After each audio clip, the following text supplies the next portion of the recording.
मेरे प्यारे बच्चों, आज बात करने वाले हैं आपके सामाजिक विज्ञान के महत्वपूर्ण चैप्टर के बारे में, जिसका नाम है भूमंडलीकृत का बनना। आज हम भाग 3 के बारे में जानेंगे। देखते हैं विदेशी में भारतीय व्यवसायी ये क्या था। इसमें बताया गया जो खाद्य फसलें थी उगाने के लिए बागान लगाए जाते थे। बैंकों से ऋण मिल जाता था, परंतु छोटे किसान ऋण के लिए साहूकार और महाजनों पर निर्भर थे। शिकारी पूरी, श्राप और नट्टू कोटी चोटियार ऐसे ही साहूकार थे जो मध्य एवं दक्षिण पूर्व एशिया में किसानों को क्या करते थे, ऋण देते थे। उन्होंने दूर दूर तक पैसा पहुंचाने को व्यवस्था बना ही ली थी। अफ्रीका में भारत से गए हैदराबादी सिंधी व्यापारी और महाजन यही कार्य करते थे, जिसमें 1860 के दशक उन्होंने विश्व भर बंदरगाहों पर अपने एम्पोरियम खोल रखे थे, जहां से पर्यटन आकर्षक स्थलीय चीजें खरीद सकते थे और क्या करते थे, सुरक्षित जलयानों से पर्यटन को बढ़ा दिया करते थे।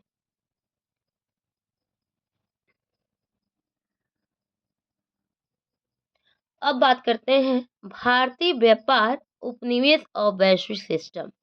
यानी ये सिस्टम क्या था, यानी भारत में महीन रेशों की उत्तम कपास का निर्यात यूरोपीय देशों को करता था। जैसे ही ब्रिटेन में कपास का उत्पादन बढ़ा, उसने कपास के आयात पर प्रतिबंध लगा दिया। भारतीय कपास का मूल्य क्या हुआ, गिर गया। इसमें ईस्ट इंडिया कंपनी की दुनिया भर में चलने वाले कार्यों का क्या हुआ, यही केंद्र था। 19वीं शताब्दी की बात करते हैं।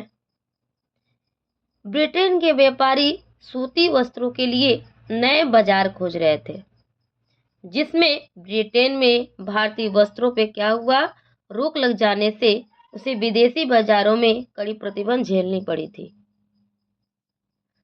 परिणाम क्या आया, भारतीय वस्त्रों का निर्यात पहले से ही 30% से 15% हुआ, जो बाद में मात्र 3% ही रह गया था। 17वीं शताब्दी के दौरान 18वीं शताब्दी की शुरुआत क्या हुई, सालों में सूरत पश्चिमी भारत में होने वाले समुद्री व्यापार का मुख्य केंद्र रहा, जिसमें भारत में सूती वस्त्र के साथ कपास का निर्यात भी होने लगा था। भारत में नील यूरोप जाता था तथा चीन अफीम भी खरीदता था। भारत में ब्रिटिश सरकार अफीम की खेती करवाकर उसे चीन को भेज देता था। उसे क्या करता था, चीन को भेज देता था। अफीम के बदले चीन में चाय तथा चांदी क्या होती, महंगाई जाती थी। 19वीं शताब्दी की बात करते हैं, जिसमें भारतीय बाजार ब्रिटिश उत्पादनों से क्या हुआ, भर गया। भारत में भी भारी मात्रा में ब्रिटेन को मालों का क्या हुआ, निर्यात करता था। भारत के ब्रिटेन से वाले निर्यातों में क्या हुआ, व्यापार अधिशेष की स्थिति में रहता था। इसे क्या हुआ, लाभ से ब्रिटेन दूसरे देशों से होने वाले घाटे की क्या करती, पूर्ति कर लेता था। जिसमें बताया गया है इस अवधि में यानी इस समय में विश्व भर अर्थव्यवस्था का रूप क्या किया, तय करने का भारत ने बड़ी महत्वपूर्ण भूमिका निभाई। ब्रिटेन अधिकारी भारत के लाभ पेंशन तथा ब्रिटेन के भेजे जाते थे।